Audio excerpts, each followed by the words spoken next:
D'enfants tu as et combien sont nés à la maison? Alors j'ai 5 enfants et il y en a 3 qui sont nés à la maison. Qu'est-ce qui a motivé ton choix la première fois que tu as fait ce choix?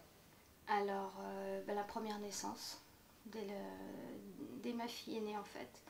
La première naissance qui s'est pas médicalement bien passée, si on veut, enfin dans les termes comme ça, mais au niveau humain, complètement déshumanisé, complètement... Il n'y a rien eu. Quand mon bébé, je l'ai eu sur le ventre, je n'ai rien ressenti, je l'ai regardé, il n'y a rien eu à ce moment-là. Pas eu la satisfaction au bout de 9 heures de travail, non, rien. C'était plus un étranger que vraiment, j'ai pas ressenti le côté c'est mon bébé. Et puis, étant donné que bon, elle avait quand même un peu souffert durant la naissance, ils l'ont pris, sans rien m'expliquer. Et je l'ai eu 24 heures après. Donc j'ai fait connaissance avec mon bébé 24 heures après. Et en fait, il n'y avait pas réellement de raison médicale, j'ai pas eu d'explication par rapport à ça. Et on m'a amené un bébé dans une couveuse, on m'a demandé si je l'allaitais ou si je lui donnais le biberon. J'ai dit mais j'ai fait le choix de l'allaitement, on m'a dit ok. La personne est partie, fermé la porte et m'a laissé avec mon bébé en couveuse. Et là, panique, ça s'ouvre comment une couveuse, j'ai le droit de le toucher, donc j'ai appelé, j'ai dit est-ce que je peux prendre mon bébé? Et là, c'est après coup, quand je me suis dit, mais t'en as posé la question, c'est ton enfant, et tu es obligé de demander pour le prendre. Et je me dis, c'est surréaliste, quoi, il y a un truc, voilà. Donc elle me l'a mis dans les bras et elle s'est rebarrée. Et je me dis, j'ai jamais allaité de ma vie, je ne sais pas comment on fait, je ne sais pas comment ça se passe. Et là, je me vois encore remettre la tête en arrière, fermer les yeux, prendre mon bébé, ouvrir ma chemise de nuit et puis la mettre au sein. Et elle a tété tout de suite. Il n'y a eu aucun problème et j'ai su bien après que des bébés qui étaient séparés de la maman comme ça, qui avaient eu le biberon dans les premières heures de vie, avaient du mal de téter, mais ça je ne le savais pas. Et je me dis heureusement que je ne le savais pas, j'ai pas eu cette angoisse-là. Ce qui fait que j'ai laissé les choses naturelles se faire, ma fille a tété, ça s'est passé merveilleusement bien. Et c'est l'allaitement qui nous a réconciliés, qui nous a fait nous rencontrer toutes les deux. Et alors, tu dis que c'est dès la première, pourquoi est-ce qu'il y a eu un deuxième à l'hôpital alors? Oui, mon fils est né à l'hôpital. Donc en fait, quand je suis tombée enceinte de Xavier, ma fille aînée avait 8 mois. Et tout de suite, quand j'ai su que j'étais enceinte, j'ai dit je ne remettrai jamais les pieds dans un hôpital. C'est terminé, je resterai à la maison. Et puis, il y avait un sentiment d'illégalité. Je me suis dit, mais on n'a pas le droit. C'est illégal, on ne peut pas accoucher à la maison comme ça. Non, enfin bon, il faut qu'il naisse à l'hôpital. Et puis s'il arrive quoi que ce soit, je suis responsable. Et mon bébé, quand même, je veux qu'il soit en vie. Même si moi, ça ne me plaît pas. On verra bien quoi. Et la grossesse se passe dans le stress, puisqu'on m'avait annoncé un bébé qui n'était pas viable. Et donc je voulais attendre l'écho du 5e mois avant d'être sûre que mon enfant allait bien et tout ça. Et donc à l'écho du 5e mois, non, mon bébé allait très bien et ils ont corrigé. En fait, il y avait une erreur dans la datation de grossesse. Et donc quand même le stress, à 7 mois, mon accouchement, enfin j'ai commencé à avoir des contractions. Je vais à l'hôpital. Je me dis quand même c'est bizarre ça, vraiment j'ai mal, on s'est moqué de moi. C'est oui au brin, allez hop, pourtant vous en avez déjà eu, hein. Bon d'accord. Le lendemain rebelote, les contractions qui reprennent, et là mon mari me dit t'es pas bien là quand même, je te vois qui te positionne tout ce que tu peux différemment et tout. T'es sûre que tu veux pas retourner à la clinique? J'ai dit non, non, ils se sont foutus de moi hier, j'y remets pas les pieds. C'est pour entendre encore que je suis une chochotte, que je me plains de rien, j'y retourne pas. Et puis ça s'est pas calmé, et dans la nuit je me suis retrouvée en urgence à l'hôpital. Et en fait l'accouchement, enfin selon eux, moi je sais pas vraiment, et selon eux l'accouchement était en route. Mais on m'a expliqué par la suite que s'il était en route ils auraient pas pu l'arrêter, enfin bon donc ça je sais pas exactement. Et donc je me suis retrouvée sous perfusion pendant 15 jours. Allongée, perfusion, enfin bon, pas bouger, comme ça. J'ai très mal supporté le produit de la perf. Celle-là qui, en fait, ils n'avaient pas regardé mon dossier médical, ils m'ont mis un produit sans même connaître mes antécédents médicaux. Et donc j'avais des tremblements, le cœur qui palpitait, je tenais même plus un verre, hein, j'étais comme ça. Et donc ils ont fait venir 2 fois le cardiologue et ils ont dit on va être obligé d'arrêter le produit, hein, vous ne le supportez pas. Et on va être obligé. Je fais oui, mais enfin, qu'est-ce qui va se passer quoi? Donc on m'a mis sous salbutamol mais par voie orale, donc c'était plus léger. Et on m'a fait rentrer chez moi. Et j'étais arrivée à 37 semaines quand ils m'ont laissé rentrer chez moi. Donc je suis restée quand même un moment. Et donc pendant ce temps-là, ma fille qui avait 16 mois, elle était chez une tante. Donc pendant près d'un mois, j'étais séparée de ma fille quand même. Hein. Et je suis revenue accoucher le lendemain. C'est-à-dire que le lendemain matin, je suis réveillée par une contraction. Et je savais que c'était le jour J. Et je me suis dit, je ne veux pas aller à l'hôpital, je ne veux pas aller à l'hôpital. Et au bout de 3 heures dans ma baignoire, entre-temps, j'avais appris quand même un peu à connaître mon corps. Je me suis rendu compte que la naissance allait très vite. Et donc là, j'ai appelé mon mari, je dis, il faut quand même qu'on y aille. Je suis à peine à 37 semaines. En plus, je ne sais pas si je peux accoucher comme ça. Enfin bon, on est en train de faire une bêtise, il faut qu'on aille à l'hôpital. Et donc, Xavier est né une demi-heure après mon arrivée. Et on a quand même la sage-femme qui m'a taquinée en me disant, avec le sourire que vous avez, vous n'êtes pas en train d'accoucher. Donc elle m'a laissé au moins un quart d'heure toute seule dans la pièce. Elle m'a laissé au moins un quart d'heure. Enfin, le temps est un peu déconnecté dans ces moments-là. Ça m'a paru long. Avant de finir par m'ausculter. Et là, vous passez tout de suite en salle de naissance. Et elle m'a avoué après qu'elle n'était même pas sûre que j'arrive à me lever et passer le couloir, hein, que la pièce d'en face. Parce que j'étais... Le bébé arrivait, quoi. Et elle qui, juste avant, me disait, vous n'avez pas le visage d'une femme en train d'accoucher. Donc mon fils est né très vite, sans aucun problème. Par contre, j'ai refusé de leur laisser. Ça va, ils m'ont pas posé de problème, mais je n'ai pas pu lâcher mon fils. C'est-à-dire qu'à partir du moment où il est né, mon mari a coupé le cordon, mais mon fils, je ne l'aurais jamais laissé. Je l'ai gardé, elle m'a dit, il faudra quand même nous laisser lui faire quelques examens, faire quelque chose. Et heureusement, il n'y avait que la sage-femme. Le gynéco était occupé sur une naissance de jumeaux à côté. Ah, ça, c'était très bien. Et elle m'a dit à un moment donné, il faudra quand même qu'on voit combien il pèse, ce petit garçon, que machin. Elle essayait de me convaincre. Et il a fallu à peu près 24 heures quand même pour arriver à me convaincre que mon bébé, et à un moment donné, je me suis dit, ils vont me mettre les services sociaux sur le dos. Il faut quand même que je fasse pas non plus la maman psychotique parce que je vais avoir des problèmes. Et... mais j'avais eu tellement, pour ma fille aînée, quand on m'a ramené le bébé, je me suis demandé si c'était le mien. Je me suis longtemps posé la question, est-ce que c'est bien ma fille qu'on m'a donnée là, c'est pas un autre. On a le côté, entre le bébé qui vient de naître et puis celui qui a un jour, il y a déjà des choses qui ont changé au niveau du visage, au niveau de tout ça. Donc il y avait un manque de reconnaissance. Là, au moins mon fils, je suis sûre que c'est bon, c'était bien le mien, quoi. Ils me l'ont pas pris. On voulait des enfants rapprochés, mais après 2 naissances comme ça, je me suis dit il y a un problème, je ne me vois pas avoir un 3e enfant. Là pour l'instant on fait une pause. Alors la pause, il y a de quoi rire, elle a duré 1 an la pause. Et donc entre-temps, j'ai rencontré une amie qui venait d'avoir son petit garçon à la maison. Et alors là, je lui ai dit, écoute, tu m'intéresses vivement, là, explique-moi voir un petit peu. T'as appris que c'était légal. Voilà, j'ai appris que c'était légal, j'ai appris qu'il y avait des sages-femmes qui faisaient ça. Je lui ai dit, écoute, là, tu viens d'ouvrir quelque chose, tu te rends pas compte et tout. Et même mon mari à l'époque, c'est lui qui a téléphoné au gynécologue pour prendre rendez-vous pour me faire enlever le stérilet. Et il me l'a annoncé un soir en me disant, on fait le 3e, j'ai ta rendez-vous telle date pour faire enlever ton stérilet. Et donc le 3e a été fait... Dans la foulée, effectivement. Donc on a tout préparé pour une naissance à la maison. Et je ne m'étais pas projetée dans une naissance en particulier. J'ai lu beaucoup de récits, mais à aucun moment je me suis dit je veux ça ou je veux ça. Je me suis toujours laissé la porte ouverte à me dire je vivrai ce que j'ai à vivre. Et tout en gardant, en me disant mais garde quand même la possibilité de te dire que peut-être que ça ne se fera pas à la maison. Parce que on maîtrise pas tout, c'est pas non plus, c'est pas écrit comme ça, quoi. Donc, oui. Dans ton choix de la maison, c'est un choix d'autonomie, c'est ça, de liberté? Oui, parce que les 9 heures allongées avec des contractions dans les reins pour ma fille aînée, où on m'a interdit de bouger, je me suis fait disputer parce que je m'étais mis assise dans le lit, comme une gamine. À un moment donné, comme je dis, j'ai dû lever le doigt pour demander pour aller faire pipi. On m'a répondu, oh ça tombe bien, on allait vous sonder. Ah ben surtout me demandez pas avant si moi je voudrais bien aller aux toilettes. Non, vaut mieux faire un geste invasif. C'est vrai, c'est tellement mieux de sonder. Au moins ils avaient l'impression d'être utiles. Hein. Et non, c'était vraiment le côté où il n'y a pas le stress du départ à la maternité non plus. Parce qu'il faut savoir que la route, quand on est en fin de travail, comme ça m'est arrivé pour Xavier, c'était épouvantable. Hein. Pourtant, on n'était pas loin, on était à 5 minutes de la maternité. Mais une horreur. J'ai insulté mon mari. Enfin, des chocs d'odane insupportables. Et je me suis dit, déjà, il n'y a pas tout ça. Ensuite, il y a aussi le côté où c'est un événement familial, où aucun lien n'est coupé.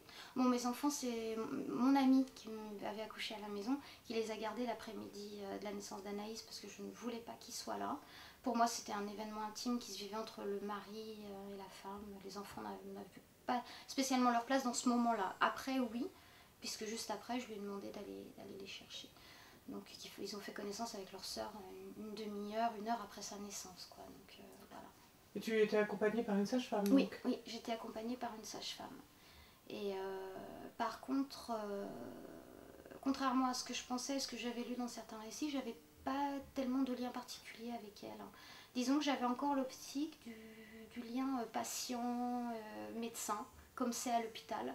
Et je n'ai pas su faire tomber les barrières et être un peu plus...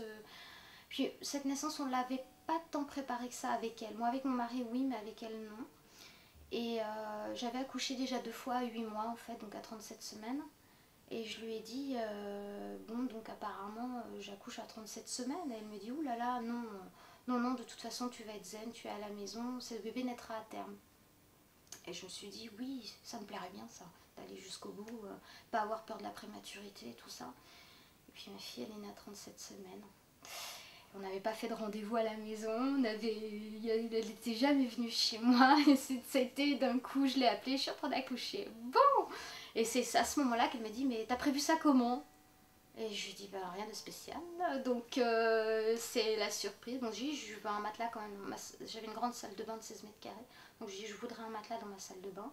Parce que je pense qu'à des moments, j'irai un petit peu dans ma baignoire. Je sais pas. Je dis, on verra bien. Et il y avait un gros manque d'organisation. Hein. Tout s'est fait au dernier moment.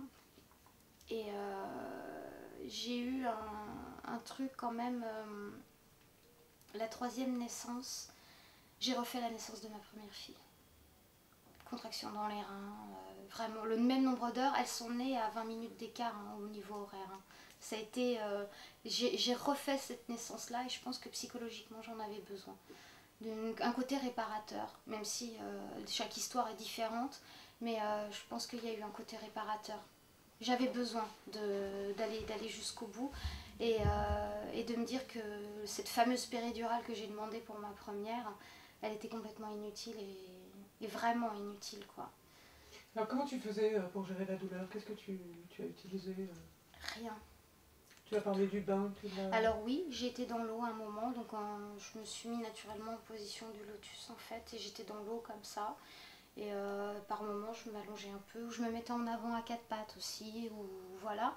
Mais autrement, j'ai pas cherché à combattre la douleur, à aucun moment. Je l'ai laissé, je savais que j'allais avoir mal, et je l'ai laissé venir à chaque fois. Je savais, dès le début, j'ai senti que c'était dans les reins, puisque les premières décharges, elles étaient là. J'ai dit, bon, ça va être comme ça, celle-là. J'ai dit, ça va être jusqu'au bout comme ça.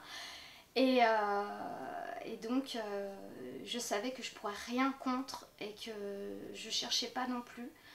Il y avait vraiment le côté revanchard sur la péridurale à ce moment-là. Vraiment le côté où pour la première je l'avais prise, vraiment là, oui, je vais le faire. Et je suis en train de le faire. Et j'irai jusqu'au bout. Il y avait quand même une forme de rage derrière ce choix, derrière... J'avais vraiment besoin de me prouver quelque chose. Vraiment. Puisque... j'aurais eu un accouchement comme ma 4e, il y avait un goût de quelque chose qui aurait manqué. Parce que j'aurais pas eu cette revanche de me dire j'ai vaincu la douleur jusqu'au bout et j'ai eu mon bébé et j'en ai bavé et je l'ai eu. Et donc cette 3e naissance, ça a été un combat contre moi-même. Et par contre la 4e, c'est là qu'on voit toute la différence. C'est que j'avais exhumé les cadavres de mon placard, j'avais dépassé tout ça. J'étais complètement une autre femme. J'ai abordé cette 4e naissance complètement différemment. Et qu'il y avait une sage-femme ou qu'il n'y en avait pas, c'était pas le problème. C'était pas le problème. C'était vraiment le côté où je vais vivre cette naissance et cette naissance sera celle qu'elle devra être. Et non pas comme la 3e qui était une répétition de la première. Et non pas non plus comme la 2e où il y avait besoin de rien. Et j'ai eu un accouchement qui a duré 16 heures. Mais, alors quand je dis ça, les gens, waouh, 16 heures, non. mais ces heures douces, des vagues de contraction qui venaient, et je sentais que ça s'ouvrait tout doucement, je sentais que mon bébé faisait son chemin tout doucement, je la sentais bouger, je vivais ma vie, je fais à manger pour les enfants, ils étaient là, j'ai pas voulu qu'ils partent. Là, c'est moi qui n'ai pas voulu qu'ils partent parce que j'ai dit à mon mari, le bébé va naître quand les enfants seront au lit. Et donc j'ai laissé coucher les enfants.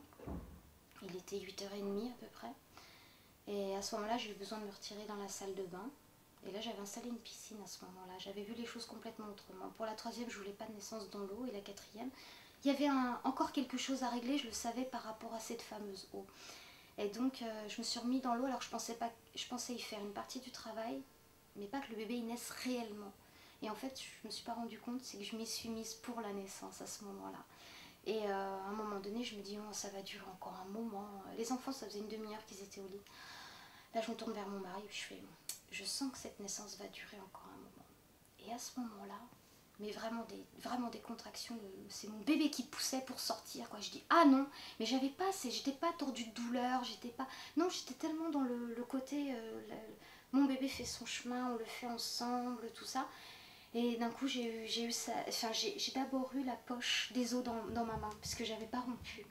J'ai d'abord eu la poche des os dans ma main, et à ce moment-là, je regarde et je vois la tête de mon bébé qui glisse dans cette poche. C'était surréaliste. Et au moment où sa tête a touché ma main qui soutenait la poche a explosé. Et j'ai regardé et je me suis dit, c'est surréaliste. Je sais pas que je sentais rien, mais j'étais pas tordue de douleur, j'étais pas partie sur Mars, j'ai pas eu de phase de désespérance, rien de tout ça. Et puis elle a glissé. Et pendant l'accouchement, j'avais dit à mon mari, elle a le cordon autour du cou, mais ça posera aucun problème. Et effectivement, quand elle est née, elle avait une triple circulaire. Et mon premier geste a été de prendre mon bébé et d'enlever. Alors elle avait autour de l'épaule, autour du cou, autour de l'épaule et puis autour de la cheville. Et tout de suite lui inquiet, est-ce qu'elle respire? Et elle a été pleine de vernix, 37 semaines, c'est plein de vernix un bébé. Puis on était dans la pénombre, il ne voyait pas trop. Et je la tenais comme ça et je voyais son torse qui se soulevait. Et c'était derrière le vernix, là il y avait une bande qui manquait et c'était tout rose. Et je lui dis, elle est rose, elle respire, tout va bien. Et là il me dit, elle? Et je lui dis, oui, je crois bien que c'est une fille. C'était quand même notre troisième fille. Et donc c'est là que je lui ai dit, je ne veux pas rester dans l'eau. Elle avait déjà à peine effleuré l'eau, je m'étais mis un petit peu surélevée par rapport à ça. Elle a à peine frôlé l'eau, hein, elle n'est pas née sous l'eau. Et donc je suis sortie de l'eau avec mon bébé, on s'est mis au chaud à côté d'un radiateur et puis la vie a repris son cours en fait. Si je comprends bien, sur cette quatrième naissance, tu étais seule, sans sage-femme? Sans sage-femme, parce que j'avais fait appel à la même sage-femme. Et puis on a eu une incompatibilité d'humeur, disons que j'ai pas apprécié un coup de téléphone où elle a laissé un message sur mon répondeur en me disant, je suis venue hier, t'étais pas là chez toi, comment ça? Et mais le rendez-vous n'était pas prévu pour hier, il était prévu pour le jeudi d'avant et on l'avait attendu toute la journée. Et je me suis dit, elle doit être sur une naissance, elle a un souci personnel, sage-femme, elle a plein d'occupations et je sais que comme j'étais pas une maman en train d'accoucher, je ne suis pas une priorité. Donc j'attendais son coup de fil pour reprendre un rendez-vous. Et je me suis dit, mais on a déjà vécu une naissance ensemble, elle me parle comme ça. En plus, la première naissance, on n'avait pas plus préparé que ça. Et là, pour la quatrième, pour mon quatrième enfant, de nouveau, on se retrouvait dans l'optique qu'on n'avait pas plus préparé que ça. Et j'ai dit à mon mari, on était le vendredi 13 janvier, je lui ai dit, je l'appellerai pas. Seulement, ce que je ne savais pas, c'est que j'allais accoucher le lendemain. Et donc, Abéliane est née le samedi 14 janvier. Et à un moment donné, je me suis posé la question si j'allais l'appeler. Et en fait, ça m'a juste effleuré l'esprit parce que la naissance était longue. Et je me demandais quand même si mon bébé allait bien. Et les coups de tatane que je me prenais entre les contractions me disaient quand même que ça allait bien. Et il y avait un côté osmose avec elle. Je n'explique pas le fait d'avoir dit elle a le cordon autour du cou et qu'elle soit née avec. C'est mon seul enfant qui est né avec le cordon autour du cou. Je ne l'explique pas de l'avoir su comme ça. Ça a été une telle évidence. Et j'ai dit elle à ce moment-là. Et je ne savais pas si c'était une fille ou un garçon. Et donc il y a des choses, je ne sais pas. C'est inexplicable. Après, il n'y a rien de rationnel là-dedans. Est-ce que c'est... Il y a un instinct quelque part qui nous... Je ne sais pas du tout. Donc après ces 2 expériences-là, c'était évident pour toi que tu ne pouvais plus accoucher à l'hôpital? Oui, parce que je ne pouvais pas être dirigée, on me dise poussez, allez-y, faites ça. Je ne me voyais plus du tout avoir une position imposée, les jambes écartées, à tout, enfin que n'importe qui passait dans la salle, ce qui est arrivé, hein, me voit ouverte comme ça. C'est quand même un moment intime, c'est mon intimité et en fait il n'y a aucun respect de rien et je ne pouvais pas me dire je vais revivre une naissance dans ces conditions-là. La seule condition à laquelle je serais retournée à l'hôpital, c'était pour une césarienne. Parce que là, je veux dire, quand on en arrive qu'il y a besoin d'une césarienne, eh ben, on sait qu'il y a besoin. Et là, je ne... Même s'il y a après un deuil à faire, parce que de la naissance idéale et toutes ces choses-là, je me dis, j'aurais tenté avant que les choses se passent de manière physiologique. Mais la physiologie, ça ne se passe pas toujours comme du papier à musique. Il y a des moments où ça coince. Et je me dis, dans ces cas-là, oui, la médecine a sa place. Et s'il y a besoin d'une césarienne, eh ben, on fera une césarienne. De toute façon, enfin, je m'en remettrai aussi. Il y aura le côté où, à un moment donné, on dépasse ça de toute façon. On a beaucoup de coups durs dans la vie, n'importe qui a des coups durs, mais la plupart du temps on les dépasse quand même.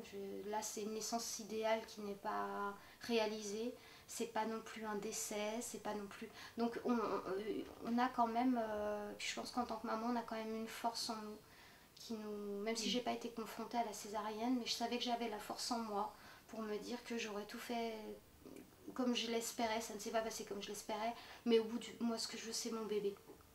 C'est mon bébé. Et alors après une naissance non accompagnée, tu as eu donc un 5e enfant. Oui. Et là tu as fait le choix d'avoir à nouveau une sage-femme. Oui, parce que je me suis retrouvée mère célibataire. Donc le papa, n'ayant pas désiré être père, hein, je me suis donc retrouvée seule face à cette grossesse qui n'a pas été psychologiquement évidente au départ. J'ai mis à peu près 5 mois à accepter le fait d'être enceinte parce que c'était pas non plus désiré, mais étant incapable d'avorter, je me suis retrouvée en fait face à un dilemme, face à moi-même. Je veux pas de bébé mais je suis enceinte. Je veux pas avorter et je veux pas de bébé. Donc voilà, il fallait régler tout ça et j'ai mis à peu près 5 mois à régler tout ça. Où j'étais vraiment pas... Enfin, ma grossesse a commencé à se voir après l'échographie du 5e mois. Où là j'ai vu mon bébé qui était en forme, qui allait très bien et que j'étais vraiment bien enceinte. Enfin j'avais déjà fait une écho, hein, mais vraiment là je me suis pris un TGV là, à ce moment-là et je me suis dit mais maintenant ma cocotte, t'as gardé cet enfant, maintenant il faut que tu lui laisses sa place, il faut que tu l'accueilles. C'est pas le tout voilà d'être en train d'avoir un bébé en gestation, c'est pas que ça, c'est un être humain que tu vas mettre au monde et donc à ce moment là je me suis quand même un peu mis des coups de pied aux fesses et bizarrement dans la semaine qui a suivi mon écho du 5e mois je fermais plus mes pantalons, il a fallu que j'achète des vêtements de grossesse et puis là mon bébé oui et là c'était devenu mais entre temps j'avais rencontré quelqu'un avec qui donc j'ai refait ma vie. Voilà. Donc il a accepté le fait que j'étais enceinte et il a accepté aussi le fait que ce soit une naissance à la maison. Parce que je lui ai dit mon projet, je lui ai dit voilà, et si tu veux discuter avec la sage-femme, il n'y a aucun problème. Au prochain rendez-vous, tu viens avec moi et ça pose aucun problème. Et donc il a rencontré Geneviève et puis on s'est lancé comme si biologiquement c'était notre enfant en fait. Même si, voilà, c'est une adoption avant naissance en fait. Et donc tu as changé de sage-femme? Non, j'ai gardé Geneviève. Oui, pardon, c'est là que j'ai connu Geneviève. Et oui, parce que Catherine, donc en fait, je l'ai rayée, on a eu un échange par courrier qui n'a pas été sympa du tout. J'ai dit, bon, ça va pas, ça va pas. De toute façon, j'avais quelques trucs à lui reprocher par rapport à la naissance d'Anaïs, où elle avait été très interventionniste. Donc je me suis dit, ça ne correspond pas encore à moi, finalement. Et en fait, Geneviève, ça a été... j'ai appelé 3 sages-femmes, c'était la troisième. Et les 2 premières m'ont dit oui, mais bon, il y a peut-être une sage-femme plus proche de chez vous, gna gna gna, gna gna gna. Bon, ok, j'insiste pas. La deuxième, c'était répondeur, elle n'a pas rappelé. Et donc après Geneviève, où je suis tombée sur elle au téléphone, et puis donc j'ai pris rendez-vous, mais je lui ai pas spécialement raconté le contexte à l'époque, où j'étais donc seule avec mes 4 enfants et donc enceinte d'un 5e. Je déballais tout ça arrivé dans son cabinet. Et donc au premier rendez-vous, elle me dit non mais vu ton contexte psychosociologique, il serait peut-être bon pour toi que tu ailles accoucher en hôpital. Et je lui ai dit justement, c'est signé mon arrêt de mort. Je dis si en plus je dois vivre ça de manière inhumaine, si je dis c'est déjà difficile pour moi, je dis si en plus je dois vivre ça de manière inhumaine, c'est terminé. Je ne pourrais pas. J'aurais été capable d'abandonner cet enfant à la naissance. Enfin je dis ça mais j'avais le truc de voilà, je l'aurais mis au monde et c'est tout. Et donc, le premier rendez-vous a été un petit peu tendu parce que voilà. Et en fait, je pense qu'elle m'a testée à ce moment-là. Enfin, je pense. Et donc, au deuxième rendez-vous, c'était convenu d'un accord sans l'avoir dit, mais que ce serait bien elle qui me suivrait. Et elle m'a dit par contre, j'aimerais que tu aies quelqu'un qui t'accompagne, une sœur, un cousin, enfin quelqu'un de proche qui soit vers toi. Et je lui ai dit oui, parce que de toute façon, je ne sais pas, c'est vu le départ de cette grossesse, je ne sais pas dans quel état psychologique je vais être au bout. Et je vais peut-être demander de l'aide. Parce que je sais que je suis solide, mais je suis un être humain, j'ai mes limites. Et donc j'ai une amie qui était prête à être là. Et qui elle-même a 6 enfants, dont ma 4 qui sont nés à la maison. Donc c'est quelqu'un qui sait rester en retrait, respecter, elle l'a vécu, donc mon choix n'était pas anodin. Je savais de qui je m'entourais à ce moment-là. Et c'était sans penser que bon, le restant de ma grossesse, je ne vais pas le vivre seule. Et finalement, Élise est née aussi à 37 semaines, on ne change pas les rayures du zèbre. Elle est née aussi à 37 semaines. Elle était prévue le jour de mon 31e anniversaire à la base. Donc ça aussi, j'avais trouvé ça quand même assez fort d'avoir un enfant non désiré dont la date prévue d'accouchement c'est le jour de son propre anniversaire. Quoi. Bon. Et elle est née un mois avant.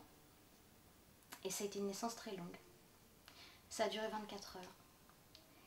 Et parce que pour cette naissance-là, même si j'avais réglé les choses par rapport aux naissances d'avant, par rapport à ma vie avant, avec mon ex-mari, tout ça, là, il fallait que j'accepte que cet enfant naisse. C'était plus seulement le oh, « je suis enceinte, aïe aïe aïe, mon Dieu, je suis déjà seule avec 4 gosses, mais qu'est-ce qui me tombe dessus et tout ». Là, il devenait concret. Et j'acceptais pas, je ne l'ai pas lâché. Je pense que j'ai fait de la rétention de bébé pendant quelques heures. Et je sais que si ça avait été à l'hôpital, ce serait fini en césarienne. Je le sais. Parce que j'ai bloqué psychologiquement le travail. J'étais pas encore vraiment prête à me dire cet enfant-là va venir au monde. Et à un moment donné, les contractions ont commencé la veille. Donc la veille au soir vers 18, enfin je n'ai pas regardé la pendule, vers 18-19 heures. Et donc le lendemain soir, vers 18 heures, mon homme il me dit mais quand est-ce que tu décides d'appeler la sage-femme? Et je lui dis, non, il devait être 17 heures quand il m'a dit ça. Je lui ai dit, c'est pas encore le moment. J'étais encore dans l'idée, je suis dans le travail. Et à 18 heures, là, je l'ai regardé, je lui ai dit, maintenant, il faut que je l'appelle. J'avais aucune idée d'où j'en étais, j'ai pas été voir, c'était pas mon souci à ce moment-là. Et je lui ai dit, là, il faut que j'appelle la sage-femme. Et donc, j'ai appelé Geneviève à 18 heures. Et elle est arrivée vers 20 heures et ma puce est née à 22h40. Et donc, la naissance s'est vraiment faite à ce moment-là où en l'appelant, je venais d'admettre que j'étais en train d'accoucher, que mon bébé allait arriver. Et en fait, j'ai posé les armes. Voilà, j'ai posé les armes, j'ai dit c'est bon, j'ai combattu pendant 24 heures. Maintenant, je suis prête, mon bébé, il est là, il va arriver, je vais faire connaissance avec. Et puis, on verra bien. Pourquoi tu as eu besoin d'une sage-femme alors? Parce que tu savais que tu pouvais le faire toute seule?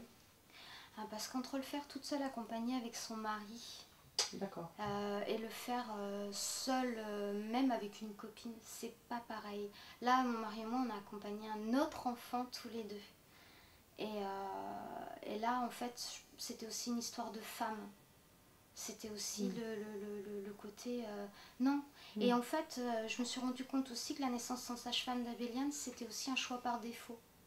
Parce que si j'avais eu une sage-femme sous la main, j'aurais quand même fait appel à elle. Même si je le sais, que je peux m'en passer. C'est pas pour autant, je suis obligée de le faire. Parce que c'est pas que moi qui est en jeu dans ces moments-là, c'est aussi mon enfant. Et moi je savais que j'allais bien, mais si mon bébé avait quoi que ce soit, j'étais 100% responsable aussi. C'est une énorme responsabilité d'accoucher sans sage-femme. C'est que s'il y a quoi que ce soit, c'est nous qui portons ça toute notre vie, quoi. Donc, est-ce que tu peux me... Toi, tu n'étais pas née à la maison? Non. Non.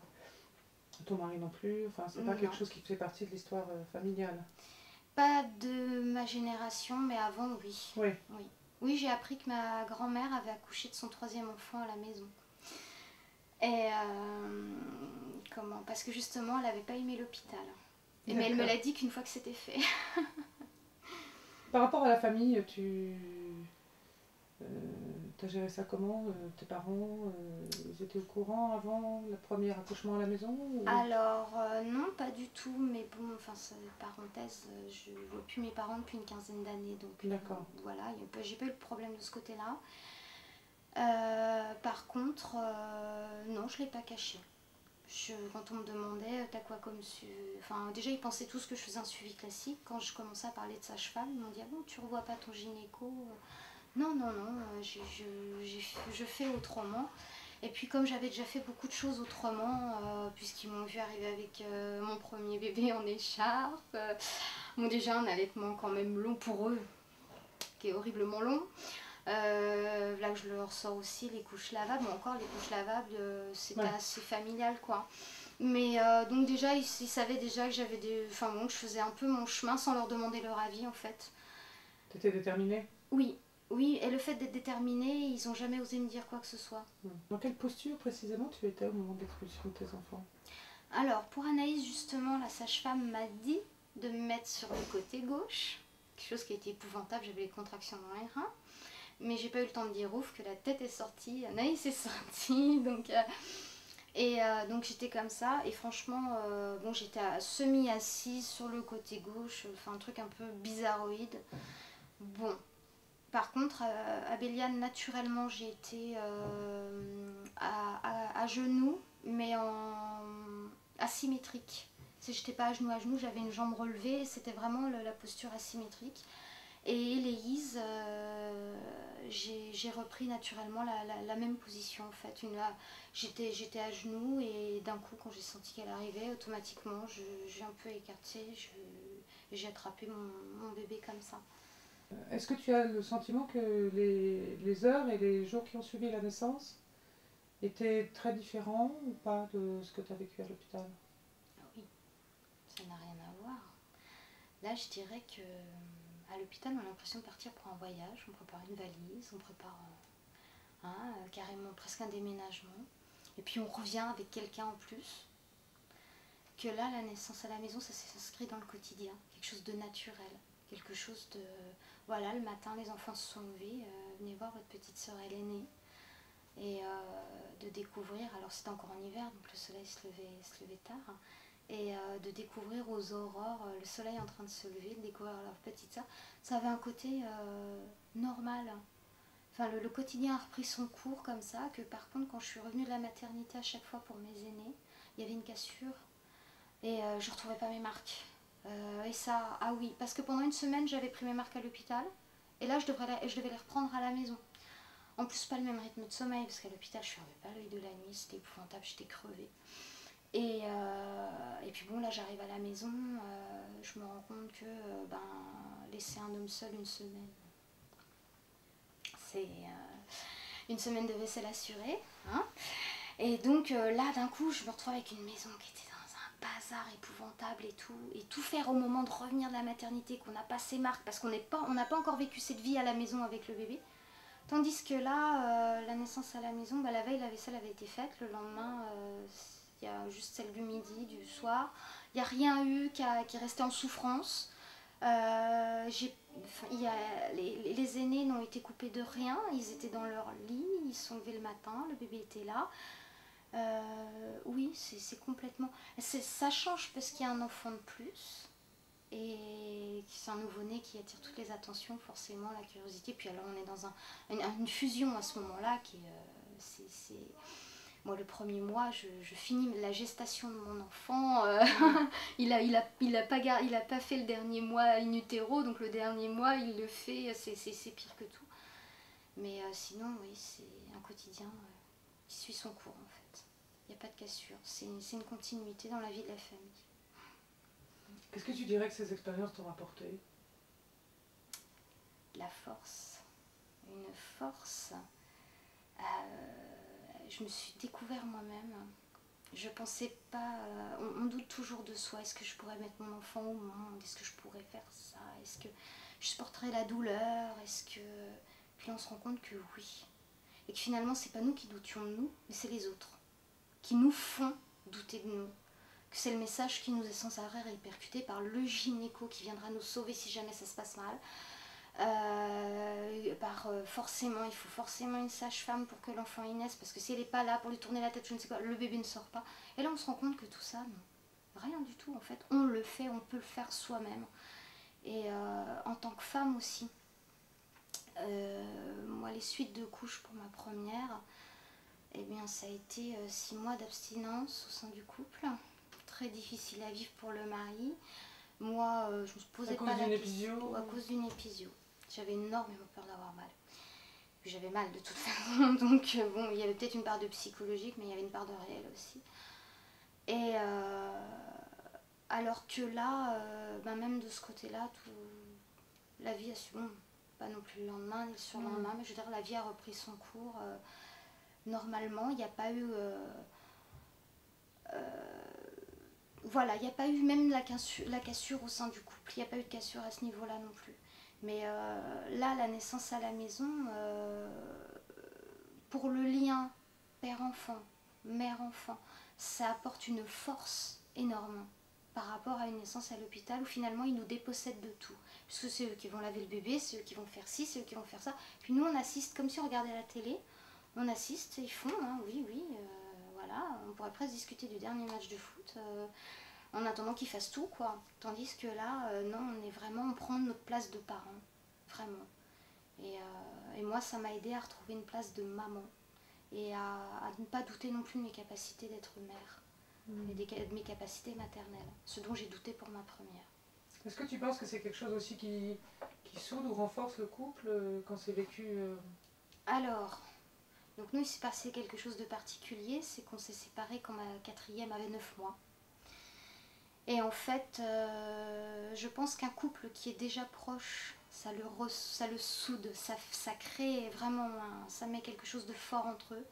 Par contre, un couple qui va mal, de toute façon, il continuera à aller mal. Et c'est ce qui s'est passé pour nous. Le couple n'allait pas très bien.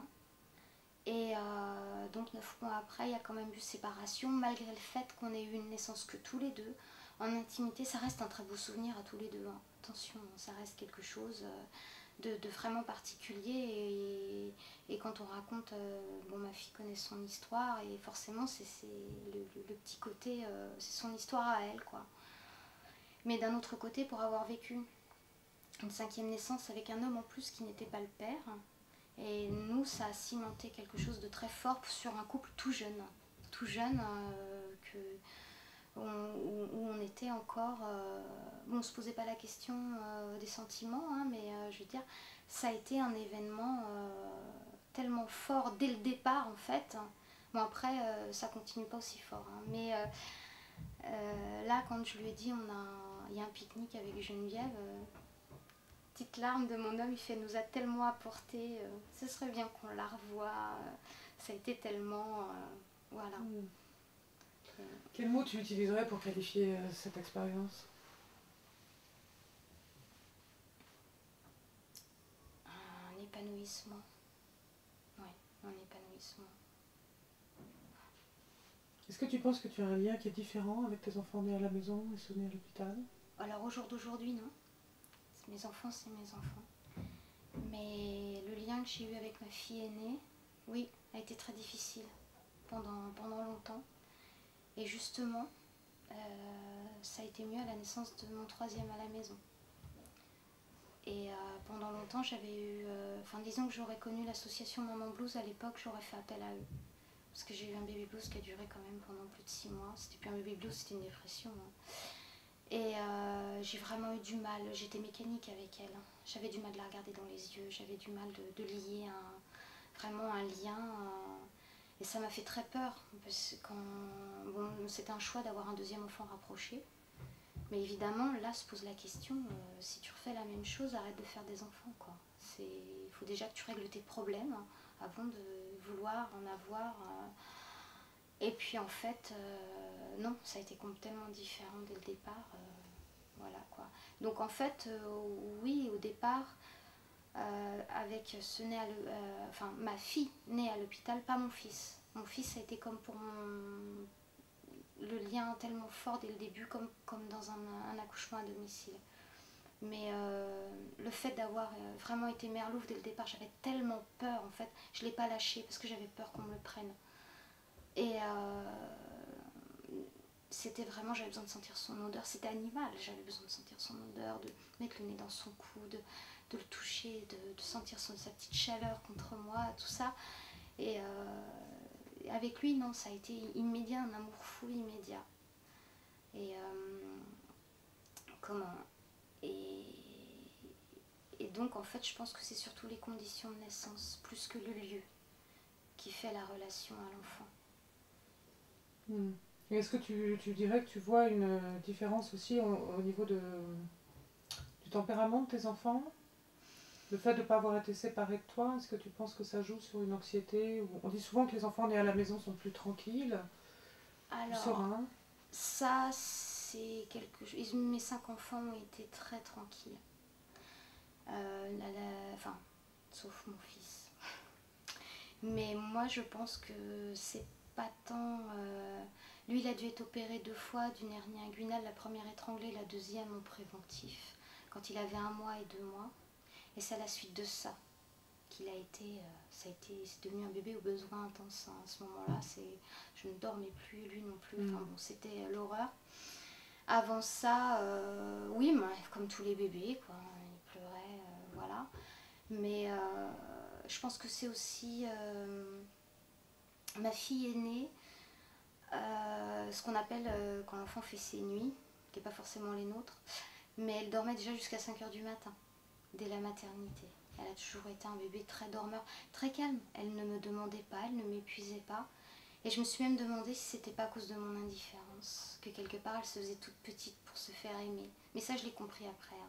Après que quelque part, elle ne m'a pas trop sollicitée parce qu'elle avait peut-être déjà l'impression de trop me déranger d'être là. Et ça a été un bébé très calme, une petite fille très calme, et ça l'est toujours. Ça l'est toujours. Elle a 9 ans aujourd'hui et ça l'est toujours. Par contre, là où je vois une différence, c'est le côté insouciant. Je vois mes 3 à la maison, ils sont très... alors, est-ce que c'est leur caractère de base? J'en sais rien, mais le toboggan à 18 mois, même pas peur, j'y vais tout seul. Peur de vraiment le côté où ils affrontent la vie en mordant dedans à pleines dents, au sens propre comme au sens figuré. Sans avoir le côté oh là là c'est nouveau, j'y vais pas, non c'est nouveau, on y va. Et vraiment je les trouve plus forts de caractère à ce niveau là.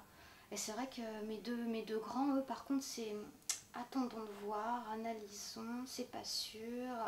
Ils ont été alors hasard, coïncidence, je ne saurais dire.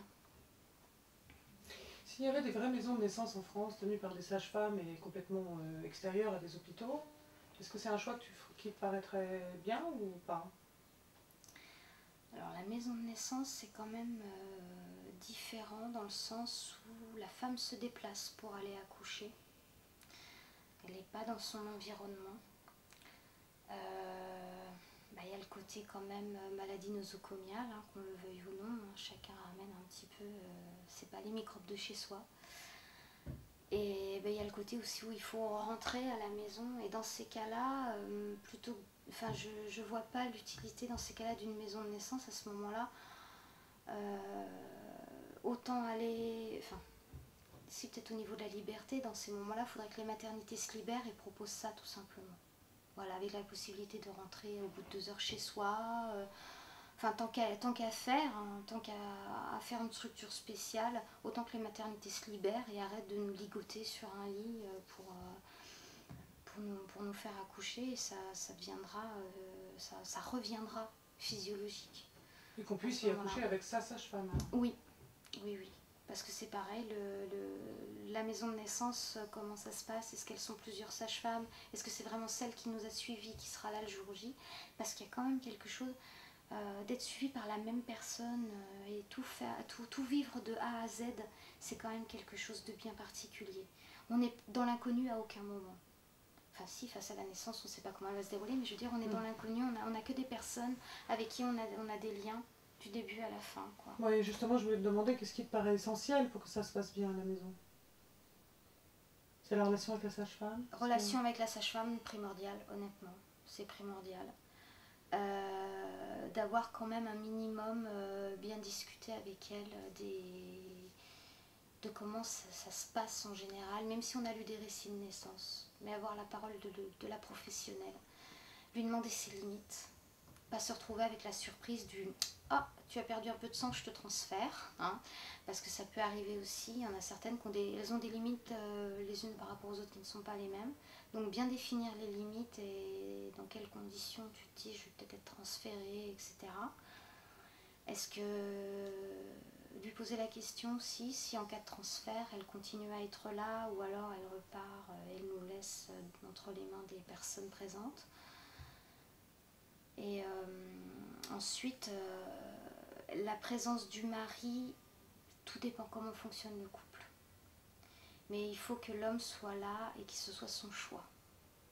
Voilà. Il ne faut pas lui avoir dit t'es là, il faut que tu sois là, il faut que tu me soutiennes, il faut que tu fasses ça. Non, il faut que ce soit un choix.